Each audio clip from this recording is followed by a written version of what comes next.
Panibagong araw, panibagong kwento na naman po tayo. Hello po, ako nga po pala si Rachel, ang Disney Mangyan ng Brunei.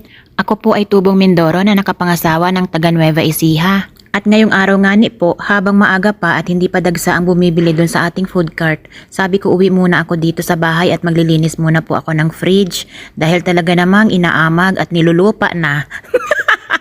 Grabe sa nilulupa, hindi naman masyado, konti lang. Sabi ko nga ni po ay baka ito ay yung huling linis ko pa nung December. Diyos ko. Ay hindi naman na ito maiisingit pang gawin ni Daddy dahil nga ni sa sobrang busy niya at daming gawain dito sa bahay. At dagdag pa na siya nga ay nagtitinda dun sa aming food cart sa labasan. Bale ito nga ni po ang aming bahay dito sa Nueva Ecija. May nabasa nga ni po akong comment nung nakaraan na yung bahay daw po namin dito sa Nueva Ecija ay parang ganun din sa Mindoro. Hindi ko nga ni po alam kung ako baga ay matutuwa dun sa komento na yun o kaya ay maiiyamot. Ay di siguro po talagang nag-expect lang siya na dapat ay maganda ang bahay namin dito sa Nueva Ecija dahil nga ni po sa kami ay galing sa abroad. Alam nyo po, hindi naman po mahalaga kung maliit o malaki ang bahay nyo. Ang importante may naumpisahan na kayo dahil kapag may naumpisahan na kayo, siguradong may matatapos.